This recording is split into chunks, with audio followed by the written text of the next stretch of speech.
Love football, don't we all? However, there are some unexplained mysteries and conspiracies in the beautiful game. Today, we're going to look at the biggest conspiracies in football history.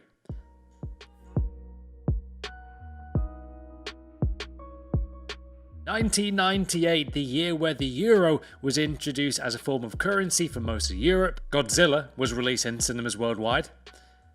What an amazing film that was. And the second Harry Potter book came out. 1998 was a good year. It was also the year of the amazing event called the World Cup. I've seen the highlights of this final probably too often since, and what is noticeable is how R9 Ronaldo, a potential superstar, already was a massive star in Brazil and in Europe, was not himself at all. It's reported that Ronaldo was actually very ill the night before the final and was not fit to play at all. Ronaldo himself was quoted, "I decided to get some rest after lunch and the last thing I remember was going to bed." I had a convulsion in the afternoon and I was unconscious for 3-4 minutes. Doctors called me to another room and he explained to me that I had a convulsion and that will not play. So clearly Ronaldo was not fit at all to play in a football match, let alone the biggest game of them all, the World Cup final. Ronaldo even had tests examining what happened, but the doctors also said nothing was abnormal. Exame neurológico apurado com tomografia, ressonância e eletro. Depois foi para o cardiologista, fez também eletrocardiograma, felizmente tudo normal e chegou a essa conclusão que ele teve essa crise devido ao estresse emocional. As if nothing had even happened. Ronaldo approached the Brazil manager after the examination and stated he was fine to start, which he did. Ronaldo started and had one of his worst ever performances on the international stage. This is a guy who was at the peak of his game. France did go on to win this game 3-0. You're probably wondering who or what was responsible for this Ronaldo performance. Well, it's heavily rumoured and heavily believed that Nike were the responsible sponsor for forcing Ronaldo to play in the World Cup final. Quick side note, do you say Nike like I do or Nike?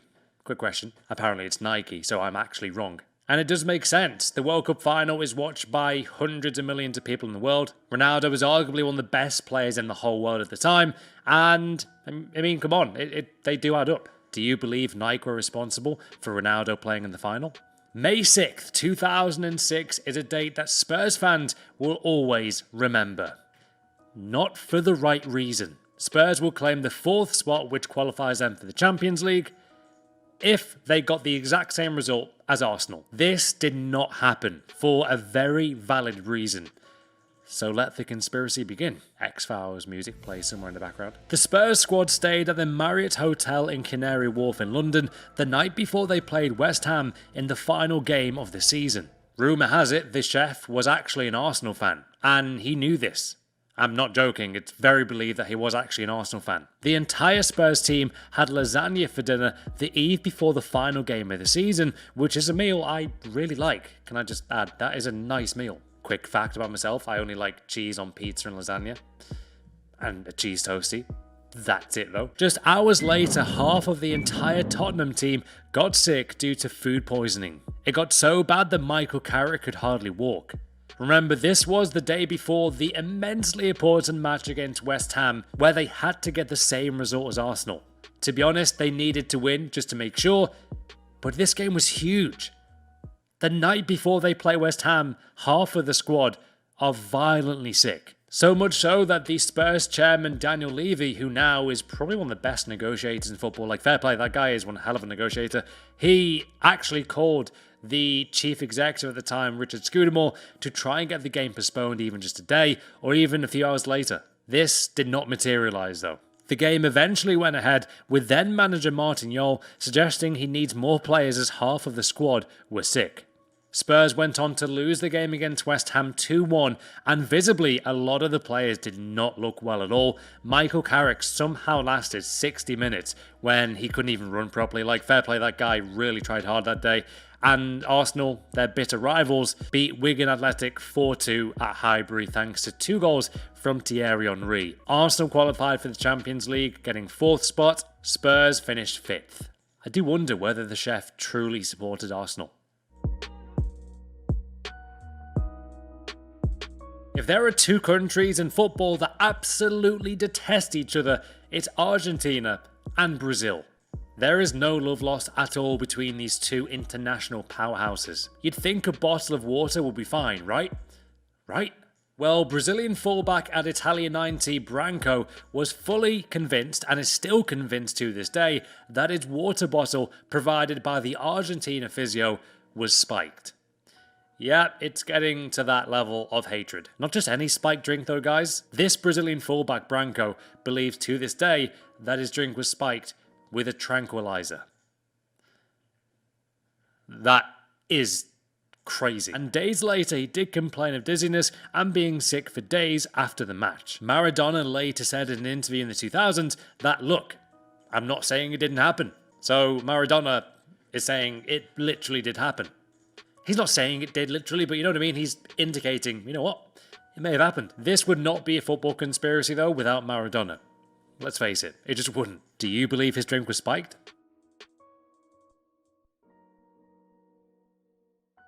The Calciopoli scandal is a moment in football history in Italy that is still so shocking to this day. The 2006 Italian football scandal involved Italy's top professional football leagues, Serie A and Serie B. The scandal was uncovered in May 2006 by Italian police officers, implicating league champions Juventus and other major teams including Milan, Fiorentina, Lazio and Regina, when a number of illegal telephone interceptions showed a network of relations between team managers and referee organisations, being accused of selecting favourable referees. They were accused of bribing referees, choosing referees for certain games. It wasn't good. It's worth noting that Juventus, who won the Serie A competition in that season in 2005 and 6, were relegated in the same season. They got 91 points and were then relegated. That's how serious this was. However, it is believed by many fans in Italy that Inter Milan were heavily involved and got off with no punishment. Some Juventus fans still claim to this day Juve were actually clean and didn't do anything wrong. They believe that the entire Calciopoli scandal was fabricated by Inter Milan. Inter went on to win the championship the season after Juve got relegated and won the Champions League a few years later. If you're a Juve fan, do you believe in this conspiracy? Cantona. What a player he was. Or was he? The brother of the French legend himself, Eric Cantona, was heavily believed to have been bought purely to sell football shirts by 2 English clubs. In 1992, Eric Cantona signed for Manchester United from Leeds United in a deal worth £1.2 million. He went on to have a great career in Manchester and became a living legend. In 1993 though, his brother Joel, who himself spent 6 years at clubs in France without making a single appearance, suddenly signed for a team situated right next to Manchester. Joel Cantona had signed for Stockport County in 1993. It's heavily believed that Joel Cantona, the brother of Eric, was bought just to sell football shirts. It's actually quite a smart idea by their owners. Joel Cantona went straight back to Marseille in France the following year and then retired 2 years later. Fair play, Stockport. Fair play. So I hope you guys enjoyed the new football conspiracies. I absolutely loved making this video. Do leave a like if you want to see more. Took a lot of time and research into this. It was very fun though. Any more crazy football conspiracies? This kind of does tie in with football myths, but I wanted to make this more of a conspiracy video. So hopefully you guys enjoyed it. Do leave a like for more. Came at 10,000 likes, that'd be amazing. As always, subscribe for more if you want, and have a great day.